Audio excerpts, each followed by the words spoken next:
ଜଗନ୍ନାଥ ହର ହର ଶମ୍ଭୁ। ଆଗକୁ ଆସୁଛି ଆମର ସୁଦଶା ବ୍ରତ। ସୁଦଶାର ଅର୍ଥ ହେଲା ଭଲ ଦଶା। ସୁ ଅର୍ଥ ହେଉଛି ଶୁଭ।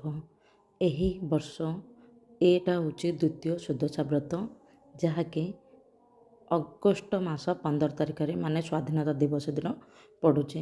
ଆମେ ତ ଅଳ୍ପେ ବହୁତ ଜାଣିଥିବା ସୁଦଶା ବ୍ରତ କାହିଁକି କରାଯାଏ ଓ ତା'ର ନୀତି ନିୟମ, କିନ୍ତୁ ମୁଁ ଆଜି କହିବାକୁ ଯାଉଛି କି ଏମିତି କିଛି କାମ କରିଲେ ଆମକୁ ସୁଫଳ ମିଳିବା ସହିତ ଆମର ପୂଜା କର୍ମ ସମ୍ପନ୍ନ ହୋଇଥାଇବ। ପ୍ରଥମରେ ତ ନିଶ୍ଚିତ ଭାବରେ ଭକ୍ତିଭାବ ରହିବା ନିହାତି ଦରକାର। ଆମେ ଯେତିକି ପାରୁଛେ ସେତିକି ଭକ୍ତିରେ ଆମେ ଠାକୁରଙ୍କୁ ପୂଜା କରିବା ଦରକାର। ଆଉ ଦ୍ୱିତୀୟ କଥା ହେଲା, ଏଥର ନୂଆ ବ୍ରତୀମାନେ କରିପାରିବେ କି ନାହିଁ। ଏହିଥର ସୁଦଶା ବ୍ରତ ନୂଆ ବ୍ରତୀମାନେ କରିପାରିବେ ନାହିଁ, କାରଣ ଏହିଥର ଚତୁର୍ମାସ୍ୟାରେ ପଡ଼ୁଛି ଓ କ୍ୟାଲେଣ୍ଡରରେ ସେହି ଯୋଗ ହିଁ ନାହିଁ। ଯେଉଁ ସୁଦଶା ବ୍ରତ ଦିନ ବିବାହ ଯୋଗ ଥାଏ ସେଇଟାକୁ ନୂଆ ବ୍ରତୀମାନେ ମଧ୍ୟ କରିପାରନ୍ତି। ଆଉ ଯେଉଁଥିରେ ରବି ମହାଗ୍ରହ ଉଚ୍ଚରେ ଥିବ, ଆପଣଙ୍କ ଯଦି ରାଶିରେ ରବି ମହାଗ୍ରହ ଉଚ୍ଚରେ ଥିବ ଓ ବୃହସ୍ପତି ମହାଗ୍ରହ ଉଚ୍ଚରେ ଥିବେ, ସେତେବେଳେ ଯଦି ସୁଦଶା ବ୍ରତ କରିବେ ସେହି ବ୍ରତ ଆପଣଙ୍କ ପାଇଁ ଭଲ ଫଳ ଦେବ।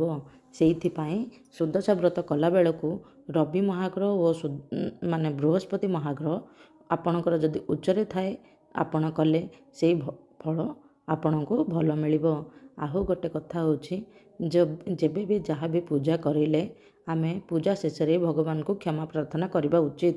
କାରଣ ଆମେ ତ ଜାଣିନଥାନ୍ତି ଆମେ ସବୁବେଳେ ଭାବିଥାଏ, ନିଜେ ଚିନ୍ତା କରନ୍ତି ଭଲରେ କରିବା, କିନ୍ତୁ ଆମ ଜାଣତରେ କିମ୍ବା ଅଜାଣତରେ କାଳେ ଯଦି ଭୁଲ ରହିଯାଏ, ସେଇ ଭୁଲ ପାଇଁ ଆମେ ଠାକୁରଙ୍କଠୁ କ୍ଷମା ମାଗିବା ନିହାତି ଦରକାର। ଚାଲନ୍ତୁ ଏବେ ଜାଣିବା ସୁଦଶା ବ୍ରତରେ ଆମେ କ'ଣ କରିବା ଓ ସ୍ୱାମୀମାନେ କ'ଣ କଲେ, କିମ୍ବା ଯଦି ନୂତନ ବ୍ରତୀମାନେ କିଏ କରିପାରୁନାହାନ୍ତି ସେମାନେ କିପରି ଭାବରେ ପୂଜାର୍ଚ୍ଚନା କରିବେ। ଯେଉଁମାନେ ପୂଜାର୍ଚ୍ଚନା କରୁଛନ୍ତି ସେମାନେ କିପରି କରିବେ, ସେମାନେ 10 ପୁର ମଣ୍ଡା କରିବେ। 10 ପୁର ମଣ୍ଡା ମାନେ ଦେଖନ୍ତୁ, ସେ ମଣ୍ଡାର ପୁରରେ ଆମେ କ'ଣ ଦେବା, ନଡ଼ିଆ, ଛେନା, ଗୋଲମରିଚ, ମୁଗ, ଅଳେଇଚ, ଲବଙ୍ଗ ଏମିତି କିଛି କରିକି ଆମେ 10 ପ୍ରକାର ଏଥିରେ ତିଆରି କରିବା। ସେ ଭିତରର ପୁରଟାକୁ, ସେଇଟାକୁ 10 ପୁର ମଣ୍ଡା କୁହାଯାଏ। ଆଉ ସନ୍ଧ୍ୟାବେଳେ 10 ପ୍ରକାର ଛେନାର ପଣା କରାଯାଏ। ସକାଳେ 10 ପ୍ରକାର ଛେନାର ମିଠା ଭୋଗ କରାଯାଏ। ଯଦି ଆପଣମାନେ ଘରେ କରୁଛନ୍ତି, ଯଦି ମନ୍ଦିରରେ କରୁଛନ୍ତି, ଆପଣ କେବଳ 10 ପୁର ମଣ୍ଡା ନେଇକି କରିପାରିବେ। ଶୁକ୍ଳ ପକ୍ଷ ଯେବେ ଦଶମୀ ତିଥି ଆଉ ଗୁରୁବାରରେ ପଡ଼େ, ସେତେବେଳେ ସୁଦଶା ବ୍ରତ ହୁଏ। ଏହା ହେଉଛି ଏକ ଯଗଜ ବ୍ରତ। ମାନେ ଏହା ଯେବେ ଶୁକ୍ଳ ପକ୍ଷ ଦଶମୀ ତିଥି ଆଉ ଗୁରୁବାର ପଡ଼େ, ସେହି ତିଥିରେ ହିଁ ସୁଦଶା ବ୍ରତ ହୁଏ। ଏଥିରେ ମା ଲକ୍ଷ୍ମୀଙ୍କୁ ପୂଜା କରାଯାଏ। ଓଡ଼ିଶାର ପରମ୍ପରା ଅନୁଯାୟୀ ଅନେକ ବ୍ରତ ପାଳନ କରାଯାଏ, ସେଥିମଧ୍ୟରୁ ସୁଦଶା ବ୍ରତ ହେଉଛି ଅନ୍ୟତମ। ସୁଦଶା ବ୍ରତ ମହିଳାମାନେ ନିଜର ଭଲ ଭାଗ୍ୟ ଓ ସନ୍ତାନ ଓ ସମୃଦ୍ଧି ପାଇଁ କରିଥାନ୍ତି। ଚାଲନ୍ତୁ ଏବେ ଜାଣିବା ଏହାର ନିୟମ। ଯଦି ଶୁକ୍ଳ ପକ୍ଷ ଦଶମୀ ତିଥି ଗୁରୁବାର ପଡ଼େ, ସେହି ଦିନ ସୁଦଶା ବ୍ରତ ପାଳନ କରାଯାଏ। ଏହି ଦିନ ବିବାହ ତିଥି ପଡ଼ିଲେ ଏହାକୁ ନୂଆ ସୁଦଶା ବ୍ରତ କୁହାଯାଏ। ଏହି ଦିନ ନୂଆ ବିବାହିତା ମହିଳାମାନେ ସୁଦଶା ବ୍ରତ କରନ୍ତି। ପୌରାଣିକ ମତ ଏହାର କ'ଣ ରହିଛି ଆସନ୍ତୁ ଜାଣିବା। ଏହି ବ୍ରତ ପ୍ରଥମେ ବିଦର୍ଭ ଦେଶର ରାଜା ନଳଙ୍କ ପାଟରାଣୀ ଦମୟନ୍ତୀ ଆରମ୍ଭ କରିଥିଲେ। ସେହି ଦିନଠାରୁ ସବୁ ବିବାହିତା ନାରୀ ଏହି ବ୍ରତ କରୁଛନ୍ତି। ପୌରାଣିକ କଥା ଅନୁସାରେ ଜଣେ ଦୀକ୍ଷା ବ୍ରାହ୍ମଣୀ ଜଳରୁ ପାଣି ଆଣିବା ବେଳେ ନିଜର ବ୍ରତ ହଜାଇ ଦେଇଥିଲେ। ବ୍ରତ ହଜିଯିବାରୁ ବ୍ରାହ୍ମଣୀ କାନ୍ଦିବା ବେଳେ ନର ରାଜା ତାଙ୍କୁ ସାହାଯ୍ୟ କରିବା ପାଇଁ ନିଜ ସ୍ତ୍ରୀ ଦମୟନ୍ତୀଙ୍କ ଠାରୁ ବ୍ରତ ଆଣି ବ୍ରାହ୍ମଣୀକୁ ଦେଇଥିଲେ। ବ୍ରତ ଦେବା ପରେ ଦୁହେଁ ରାଜା ଓ ରାଣୀ ଶ୍ରୀହୀନ ହୋଇଯାଇଥିଲେ। ବହୁତ ଦୁଃଖ ଦୁର୍ଦ୍ଦଶା ଭୋଗ କରିବା ପରେ ଦମୟନ୍ତୀ ପୁଣି ଥରେ ସୁଦଶା ବ୍ରତ ରୀତିନୀତି ଅନୁସାରେ ଆରମ୍ଭ କରିବା ପରେ ସେମାନେ ନିଜର ସମସ୍ତ ସୁଖ ଓ ସମୃଦ୍ଧି ଫେରି ପାଇଥିଲେ। ସୁଦଶାର ଅର୍ଥ ହେଉଛି ସୁର ଅର୍ଥ ହେଉଛି ଶୁଭ, ଦଶାର ଅର୍ଥ ହେଉଛି ଦଶାଙ୍କର ମହତ୍ତ୍ୱ। ଏହି ବ୍ରତରେ ସବୁ ପ୍ରକାର ଫଳ ମାନେ ପିଠା 10 ଗୋଟି ହୋଇଥାଏ। ମା ଲକ୍ଷ୍ମୀଙ୍କ ନାମ ଉଚ୍ଚାରଣ କରାଯାଇ ପୂଜା କରାଯାଏ। ମହିଳାମାନେ 10 ଗୋଟି ଗଣ୍ଠି ଦେଇ ବ୍ରତ ଧାରଣ କରିଥାନ୍ତି। ନାରୀମାନେ ଏହି 10 ଗୋଟି ଗଣ୍ଠି ଧାରଣ କରିବା ସମୟରେ ଦଶଗୋଟି ନାମ ଜପିବା ଉଚିତ। ପ୍ରଥମ ହେଉଛି ଲକ୍ଷ୍ମୀ ନାରାୟଣ, ଦ୍ୱିତୀୟ ହେଉଛି କମଳିନୀ, ତୃତୀୟ ହେଉଛି ଶ୍ରୀ ହରିପ୍ରିୟା, ଚତୁର୍ଥରେ ପଦ୍ମାଳୟା, ପଞ୍ଚମରେ କମଳା, ଷଷ୍ଠରେ ଚଞ୍ଚଳା, ସପ୍ତମରେ ବିଘ୍ନହାସିନୀ, ଅଷ୍ଟମରେ ସିନ୍ଦୁର ଦୁଲଣୀ, ନବମରେ ଦୁର୍ଗତି ନାଶିନୀ, ଦଶମରେ ବିଷ୍ଣୁ ପାଟରାଣୀ। ସୁଦଶା ବ୍ରତ ଦିନ ସକାଳେ ଆମକୁ ଶୀଘ୍ର ସ୍ନାନ କରି ମା ଲକ୍ଷ୍ମୀଙ୍କର ପୂଜା କରିବା ଉଚିତ। ଏହି ବର୍ଷ ଏହି ଅଗଷ୍ଟ 15 ତାରିଖରେ ଯେବେ ପଡ଼ୁଛି, ସେଥିରେ ଦଶମୀ ତିଥି ଦଶମୀ ତିଥି ରହୁଛି, ଗୁରୁବାର ତ ପଡ଼ୁଛି, କିନ୍ତୁ ଦଶମୀ ତିଥି 10ଟା 26 ପର୍ଯ୍ୟନ୍ତ ରହୁଛି। ପୁରୀରେ ସୂର୍ଯ୍ୟ ଉଦୟ ସମୟ ହେଉଛି 5ଟା 30, ଆଉ ଭଲ ବେଳା ମାହେନ୍ଦ୍ର ବେଳା ରହୁଛି 7ଟା 10 ପର୍ଯ୍ୟନ୍ତ। ତେଣୁ ଆମେ ଯଦି ପୂଜା କରିବା 7ଟା 10 ମଧ୍ୟରେ ଯଦି ପୂଜା ସରେଇ ଦେବା ବହୁତ ଭଲ। ତାପରେ ଦ୍ୱିତୀୟ ରହୁଛି 10ଟାରୁ 12ଟା ପର୍ଯ୍ୟନ୍ତ ଦ୍ୱିତୀୟ ମାହେନ୍ଦ୍ର ବେଳା ରହୁଛି, କିନ୍ତୁ ସେତେବେଳେ ପୂଜା ଆରମ୍ଭ କରି ଶେଷ କରିବା ବହୁତ କଷ୍ଟ। ତେଣୁ ଆପଣ ସକାଳେ ହିଁ ପୂଜା କରିନେବା ବହୁତ ଭଲ। ଏହି ଦିନ କ'ଣ କରିବେ, ପୂର୍ବ ଦିନ ଘର ଯେମିତି ଗୁରୁବାରରେ କରୁଥିବେ ଘର ଦ୍ୱାର ଲିପାପୋଛା କରିଦେବେ। ତାପରେ ଝୋଟି ଚିତା ଆଙ୍କିଦେବେ, ପଦ୍ମ ଫୁଲ ନିଶ୍ଚିତ ଭାବରେ ଆଙ୍କିଦେବେ, କାରଣ ତାହା ହେଉଛି ମାଆଙ୍କର ବହୁତ ପ୍ରିୟ। ତ ପଦ୍ମ ଫୁଲ ଆଙ୍କି ସାରିଲା ପରେ ଆପଣ ଶୋଇବାକୁ ଯିବେ। ତା ପରଦିନ ସକାଳୁ ଟିକେ ଭୋରରୁ ଉଠିବେ। ଦେଖନ୍ତୁ ଆମର 5ଟା 30ରୁ ସୂର୍ଯ୍ୟ ଉଦୟ ହେଉଛି, ଆପଣ ଚେଷ୍ଟା କରିବେ 4ଟା କି 4:30ରେ ଉଠି ଯାଇକି ମୁଣ୍ଡ ଧୋଇଦେବେ। ମୁଣ୍ଡ କେମିତି ଧୋଇବେ, ତା ପୂର୍ବଦିନ ମୁଣ୍ଡ ଧୋଇଥିବେ। କିଛି ଲୋକ କହନ୍ତି ଗୁରୁବାର ଦିନ ମୁଣ୍ଡ ଧୁଅନ୍ତି ନାହିଁ, କାରଣ ତା'ର ବି ଗୋଟେ ବୈଜ୍ଞାନିକ ସମ୍ମତ ଅଛି। ଗୁରୁବାର ଦିନ ଆମେ ସକାଳୁ ସକାଳୁ ଉଠି ଧୁଆଧୁଇ କଲେ ଆମର ମୁଣ୍ଡ ବିନ୍ଧା ହେବାର କାରଣ ଅଛି, ଥଣ୍ଡା ହେଇଯିବ, ଏସବୁ ଅଛି, ବୈଜ୍ଞାନିକ ସମ୍ମତ ବି ଅଛି। ସେଇଥିପାଇଁ କୁହାଯାଉଛି ଗୁରୁବାର ଦିନ ମୁଣ୍ଡ ଧୋଇବା କଥା ନୁହଁ। ସେଇଥିପାଇଁ ଆପଣ ଯଦି ଏଇଟା ବିଶ୍ୱାସ କରୁଛନ୍ତି, ପୂର୍ବଦିନ ମୁଣ୍ଡ ଧୋଇଦେବେ, ଭଲସେ ସଫା କରିଦେବେ, କିନ୍ତୁ ସେହିଦିନ ଆମେ ଟିକେ ପାଣି ଅଜାଡ଼ି ଦେବା, ଆଉ ମୁଣ୍ଡରେ ଅଳ୍ପ ଟିକେ ପାଣି ଛିଞ୍ଚି ଦେବା। ତାପରେ କେମିତି ଗାଧେଇବେ, ହଳଦୀ ଅଁଳା ପାଣିରେ ଆମକୁ ଗାଧେଇବାକୁ ପଡ଼ିବ। ଗାଧେଇଲେ ବହୁତ ଭଲ। ଆଉ ତାପରେ ଆମେ ନିଜକୁ ସଜା ହେଇଯିବା। ଦେଖନ୍ତୁ ସବୁ ଶୃଙ୍ଗାର କଲେ ବହୁତ ଭଲ, କାରଣ ଅହମ୍ ବ୍ରହ୍ମସ୍ମି, ଆମ ଭିତରେ ବ୍ରହ୍ମ ଅଛି, ଆମ ଭିତରେ ବି ଭଗବାନ ଅଛନ୍ତି। ସକଳ ଘଟେ ନାରାୟଣ। ସେଥିପାଇଁ ଆମେ ନିଜକୁ ନିଜେ ସଜେଇଲେ ମା ବି ଖୁସି ହେଇଯିବେ। ଆଉ ଦେଖନ୍ତୁ ଆମେ 16 ଶୃଙ୍ଗାର କରି ଯଦି ପୂଜା କରିପାରିବା ବହୁତ ଭଲ, କିନ୍ତୁ ଯେତେ ଶୀଘ୍ର ପାରିବା ଆମେ ଯଦି ଶୀଘ୍ର ଉଠିବା ଆମର ଏସବୁ କାମ ଶୀଘ୍ର ସରିଯିବ। ତାପରେ କ'ଣ କରିବେ, ବାହାରେ ଆପଣ ଗୋଟେ ଘର ଆଡ଼କୁ ମୁହଁ କରି ଗୋଟେ ଦୀପ ଦେଇଦେବେ। ସେଇଟା ହେଉଛି ମାଆଙ୍କୁ ଆବାହନ କରିବା। ତାପରେ 10 ପ୍ରକାର ଫଳ ନେଇକି ମାଆଙ୍କ ପାଖରେ ବସିକି 10 ମୁଖୀ ଦୀପ ଆଉ ପଦ୍ମ ଯାହା ବି କରିଥିବେ ଶୀଘ୍ର କରିକି ଆପଣ ମାଆଙ୍କୁ ଦେଇପାରିବେ।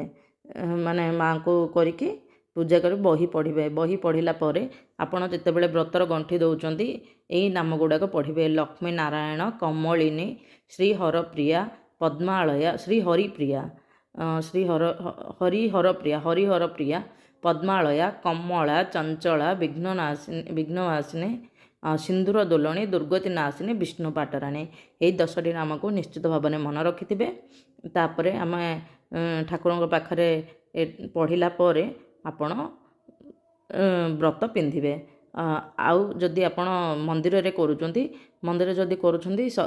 ନିଜର ଠାକୁର ଘରେ ଗୋଟେ ଦୀପ ଦେଇଦେବେ।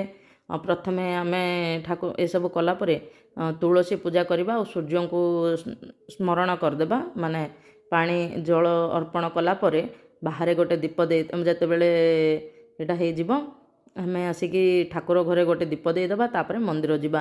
ମନ୍ଦିର ଯିବା ପୂର୍ବରୁ ଏଇ ଯେଉଁ ମଣ୍ଡା 10 ପୁର ମଣ୍ଡା କରିଦିଅନ୍ତି, ସେଇଟା କରିକି ନେବେ। ଯଦି ମଣ୍ଡା କରିପାରୁନାହାନ୍ତି, ଆପଣ ତରତରେ ଯଦି ଶୀଘ୍ର ସକାଳ ଭିତରେ କରିବାର ଅଛି, ଆପଣ କଦଳୀ ଆଉ ଛେନାକୁ ଚକଟିକି ଛେନାରେ 10ଟି ଗୋଲ ଗୋଲ ବୁଲେଇକି ରଖିଦେବେ। ମାଆଙ୍କୁ କହିବେ ମୋତେ କ୍ଷମା କରିଦିଅନ୍ତୁ, ମୁଁ ଯେତିକି ପାରୁଛି କରିବି। ଯଦି ଆପଣଙ୍କ ପାଖରେ ସମୟ ଅଛି, ଶୀଘ୍ର ଆପଣ ଯେମିତି ପାରିବେ ଟିକେ ଶୀଘ୍ର କରିବାକୁ ଚେଷ୍ଟା କରିବେ। ଯଦି ଆମେ ଶୀଘ୍ର ଉଠିବା ଦେନ୍ 7ଟା ଭିତରେ ଆମର ସରିଯିବ। ଏଇଠି ଆସିଛି ପୁଅମାନଙ୍କ ପାଇଁ, ଯେଉଁ ବିବାହିତ ସ୍ୱାମୀମାନେ ଯେଉଁମାନେ ଅଛନ୍ତି, ଆକ୍ଚୁଆଲି ସ୍ୱାମୀମାନେ ଯଦି ପୂଜା କରିବେ ମାଆ ଆହୁରି ଖୁସି ହୁଅନ୍ତି। ପୂର୍ବ କାଳରେ ସ୍ୱାମୀ ସ୍ତ୍ରୀ ଉଭୟ କରୁଥିଲେ, କିନ୍ତୁ ବ୍ରତ ଧାରଣ କେବଳ ସ୍ତ୍ରୀ କରୁଥିଲେ। କାରଣ ସେ ଘରେ ରହି ସେ ତାଙ୍କୁ ଲକ୍ଷ୍ମୀଙ୍କର ଅବତାର ତ ନୁହଁ, ଲକ୍ଷ୍ମୀଙ୍କର ପ୍ରତୀକ ବୋଲି ଗୃହିଣୀକୁ ମନାଯାଏ, ଗୃହଲକ୍ଷ୍ମୀ। ସେଇଥିପାଇଁ କିନ୍ତୁ ଯଦି ପୁଅମାନେ ବି ଯଦି କରିବେ ବହୁତ ଭଲ। ଦେଖନ୍ତୁ ସ୍ୱାମୀମାନେ କ'ଣ କରିବା ଉଚିତ, ପ୍ରଥମେ ତ ସେଦିନ ଆମିଷ ଏସବୁ ଖାଇବେନି, ଉଷୁନା ଅନ୍ନ ଖାଇବେନି, ବିନା ପିଆଜ ରସୁଣ ଖାଇବାକୁ ଚେଷ୍ଟା କରିବେ। ଆପଣମାନେ ମଧ୍ୟ ହଳଦୀ ଦେଇ ହଳଦୀ ତ ଲଗେଇ ଗାଧେଇବେନି, ହଳଦୀ ଅଁଳା ଏସବୁ ଯେଉଁ ଆପଣ ବାହାଘର ବେଳେ ଯେମିତି ଗାଧୋଉଥିଲେ ସେ ପାଣିରେ ଟିକେ ପକାଇ ସେ ସବୁ କରିବେ। ଗଙ୍ଗା ନାରାୟଣ କହିବେ, ଘରରେ ସବୁବେଳେ ଗଙ୍ଗା ଜଳ ଛିଞ୍ଚି ଦେବେ, ଗଙ୍ଗା ଜଳ ସିଞ୍ଚନ କରିଦେବେ। ଭଲ ବସ୍ତ୍ର ପରିଧାନ କରିକି ମାଆଙ୍କୁ ପ୍ରାର୍ଥନା କରିବେ। ସୁଦଶା ବ୍ରତ ବହି ପଢ଼ିଲେ ବହୁତ ଭଲ କଥା। ଯଦି ନ ପଢ଼ିପାରିବେ ମା ଲକ୍ଷ୍ମୀଙ୍କର ଅଷ୍ଟକମ ପାଠ କରିବେ, ଲକ୍ଷ୍ମୀ ନାରାୟଣ ବୋଲି ପ୍ରାର୍ଥନା କରିବେ।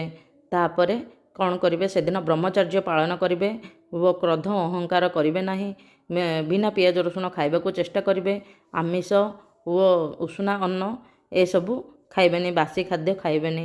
ଆଉ ସେହିଦିନ କାହାକୁ ବି ପଇସା ଧାର ଦେବା କଥା ନୁହଁ। ଯେଉଁ ବି ଗୁରୁବାର, କେବେ ବି ସୁଦଶା ବ୍ରତ କ'ଣ କେଉଁ ବି ଗୁରୁବାର ଦିନ ଆମେ ପଇସା ଦେବା କଥା ନୁହଁ। ଆଉ ସେହିଦିନ ଯଥା ସମ୍ଭବ ଯଦି କିଏ ଆମକୁ ଖାଇବାକୁ ମାଗିଲା, ଯଦି କିଛି ମାଗିଲା, ଆପଣ ତାଙ୍କୁ ଖାଇବାକୁ ଦିଅନ୍ତୁ, ବହୁତ ଭଲ ହେବ। ତାପରେ ଏହି ଦିନ ବ୍ରହ୍ମଚର୍ଯ୍ୟ ପାଳନ କରିବେ। ଆଉ କାହାକୁ କଟୁ କଥା କହିବେନି। ଠାକୁରଙ୍କୁ ମନେ ମନେ ପ୍ରାର୍ଥନା କରିବେ ଓ ମାଆଙ୍କୁ ନିଜର ମନ କଥା ଖୋଲିକି କହିବେ। ଯଦି ମନ କଥା ଖୋଲିକି ନ କହିଲେ ବି ସେ ତ ମା, ସେ ସବୁକିଛି ଜାଣିପାରିବେ। କିନ୍ତୁ ଆପଣ ଭଗବାନଙ୍କୁ ପ୍ରତି ମୁହୂର୍ତ୍ତରେ ସ୍ମରଣ କରିବେ।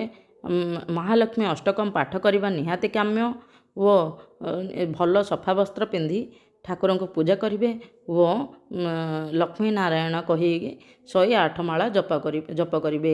ଦେଖିବେ ଆପଣଙ୍କର ସବୁ ଦୁଃଖ ଦାରିଦ୍ର୍ୟ ଦୂର ହୋଇଯିବ।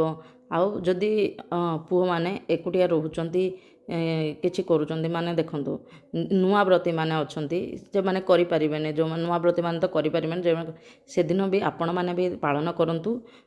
ଆପଣ ତ ବେଶୀ ନ କଲେ ବି କ'ଣ କରିବେ, ଯେମିତି ସବୁ କରିବା ନିୟମ କରିବେ।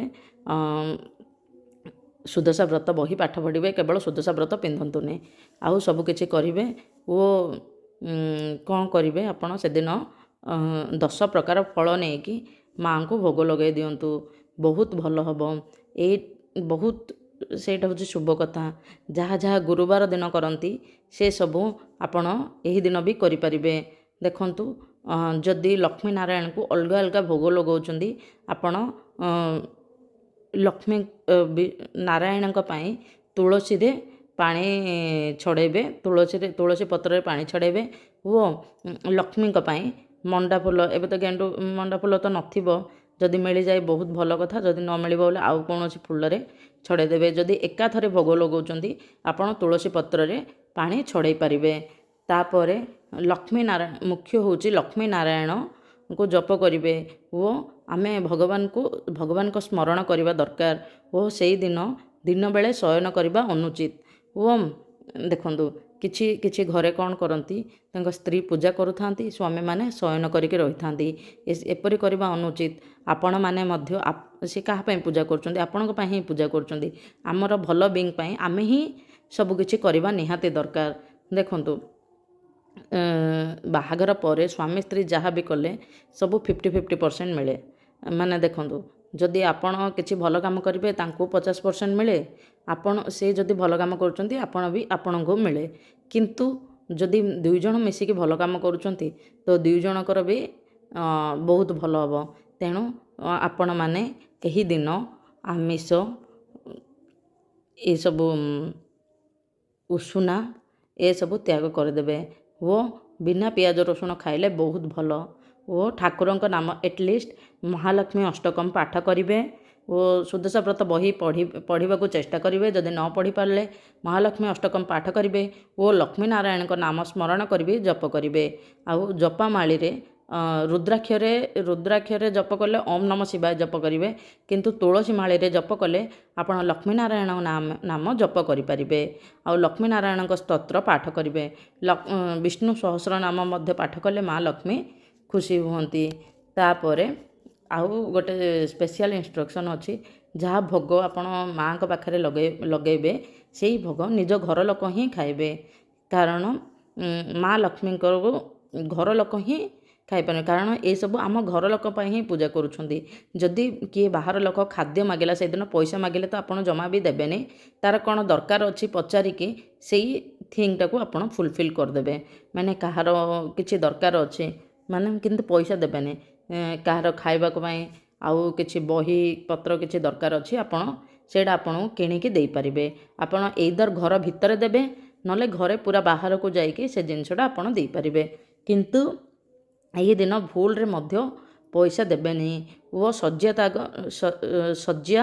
ତ୍ୟାଗ ପୂଜା ପୂର୍ବରୁ ନିଶ୍ଚିତ ଭାବରେ କରିଦେବେ। ଆଉ ଠାକୁରଙ୍କୁ ନିଶ୍ଚିତ ଭାବରେ ସ୍ମରଣ କରିବେ ଓ ମହାଲକ୍ଷ୍ମୀ ଅଷ୍ଟକମ୍ ପାଠ କରିବେ। ଦେଖିବେ ଆପଣଙ୍କର ସବୁ ସମସ୍ୟା ଦୂର ହୋଇଯିବ। ଏଇଟା ରହିଲା ଆମର ସୁଦଶା ବ୍ରତର କଥା। ସ୍ୱାମୀ ଏଇ ସବୁ କଥା ଯଦି ସ୍ୱାମୀମାନେ ପାଳନ କରିବେ, ନିଶ୍ଚିତ ଭାବରେ ତାଙ୍କର ଭାଗ୍ୟ ଉଦୟ ହେବ। ଦେଖନ୍ତୁ, ବହୁତ ଲୋକ ଅଛନ୍ତି, ପୁରୁଷମାନେ ବହୁତ ଲୋକ ଅଛନ୍ତି, କାରଣ ମହାଲକ୍ଷ୍ମୀ ଯିଏ ବି ପୂଜା କରନ୍ତି ତାଙ୍କୁ ଆଶୀର୍ବାଦ ଦିଅନ୍ତି, କାରଣ ସେ ହେଉଛନ୍ତି ମା'। ଆପଣ ନିଶ୍ଚିତ ଭାବରେ ଏସବୁ କରନ୍ତୁ, ଦେଖିବେ ଆପଣଙ୍କର ଭାଗ୍ୟ ବଦଳିଯିବ। ଜୟ ଜଗନ୍ନାଥ, ହର ହର ଶମ୍ଭୁ, ଜୟ ମା ଲକ୍ଷ୍ମୀ ନାରାୟଣଙ୍କର ଜୟ। ଆଉ ଗୋଟେ କଥାଟି, ଏହି ଦିନ ହଳଦିଆ ରଙ୍ଗର ଶାଢ଼ୀ ପିନ୍ଧିବା ଉଚିତ ଓ ହ୍ୱାଇଟ୍ରେ ରେଡ଼୍ କଲର୍ ଛିଟା ପଡ଼ିଥିବା ସେଇଟା ପିନ୍ଧିପାରିବେ, ନହେଲେ ୟେଲୋ କଲର୍। ପୁଅମାନଙ୍କ ପାଇଁ ମଧ୍ୟ ସେସବୁ ଆପଣ ହଳଦିଆ କଲର୍ କୁର୍ତ୍ତା ପିନ୍ଧିପାରିବେ, ନହେଲେ ଧଳା କୁର୍ତ୍ତୀରେ ଟିକେ ରେଡ଼୍ କଲର୍ ଯେଉଁ ବର୍ଡ଼ର ଥିବ ସେଇଟା ପିନ୍ଧିପାରିବେ। ଆଉ ଗୋଲ୍ଡେନ୍ କଲର୍ ବି ପିନ୍ଧିପାରିବେ, ବହୁତ ଭଲ ହୋଇଥାଏ। ଆପଣ ଦେଖନ୍ତୁ, ଏହି ଦିନ ସକାଳ ସନ୍ଧ୍ୟା ସମୟରେ ଭୋଗ ଆଉ କାହାକୁ ଦେବା କଥା ନୁହଁ। ଆଉ କ'ଣ କରିବେ, ଏହି ଦିନ ଯେଉଁ ପୂର୍ବରୁ ତ ମାନେ ଠାକୁରଙ୍କୁ ବସାଇବା ପୂର୍ବରୁ ଯାହା ଝାଡ଼ୁ କରିକି ମଇଳା ଆପଣ ପକାଇ ଦେଇଥିବେ, ନହେଲେ ଯାହା ବି କିଛି କରିଥିବେ, କିନ୍ତୁ ଠାକୁର ବସାଇଲା ପରେ କିଛି ବି ଜିନିଷ ଆପଣ ବାହାରେ ପକାଇବେନି। ସବୁଠୁ ଭଲ ହେଉଛି, ଏହାର ମୂଳରେ କାରଣ ହେଉଛି, ବହୁତ ସକାଳୁ ଆମେ ଝଡ଼ାଝଡ଼ି କରିଥାନ୍ତି ନା, ସେ କାଳେ କିଛି ଆମର ବହୁତ ମୂଲ୍ୟବାନ ଜିନିଷ ରହିଯାଇଥାଏ। ସେଇଥିପାଇଁ ଏହି ଦିନ ଆମେ ଗୁରୁବାର ବ୍ରତରେ ଯାହା କରୁଛନ୍ତି ସେ ଟାଇପ୍ର କରିବା। ଆମେ ମଇଳା ବାହାରେ ପକାଇବାନି। ଠାକୁରଙ୍କୁ ଓହ୍ଲାଇଲା ପରେ ହିଁ ଆପଣ ମଇଳା ବାହାର ପକାଇ ପାରିବେ। ସେଥିପାଇଁ ତା ପୂର୍ବ ଦିନ ହିଁ ରାତିରେ ସବୁ ଘର ଏସବୁ କରିଦେଇଥିବେ। ଆଉ ଯେମିତି ବି ପଦ୍ମ ଫୁଲ ଝୋଟି ପକାଇବେ, ବହୁତ ଭଲ ମା'ଙ୍କ ଆଶୀର୍ବାଦ ନିଶ୍ଚିତ ଭାବରେ ରହିବ। ଏସବୁ ହେଉଛି ଆମର ସୁଦଶା ବ୍ରତର ସ୍ୱାମୀମାନଙ୍କ ପାଇଁ ନୀତି ନିୟମ। ଜୟ ଜଗନ୍ନାଥ, ହର ହର ଶମ୍ଭୁ, ଜୟ ଜଗନ୍ନାଥ। ଜୟ ମା ଲକ୍ଷ୍ମୀ ନାରାୟଣଙ୍କର ଜୟ ହେଉ, ଲକ୍ଷ୍ମୀ ନାରାୟଣଙ୍କର ଜୟ ହେଉ। ଜୟ ଜଗନ୍ନାଥ, ହର ହର ଶମ୍ଭୁ।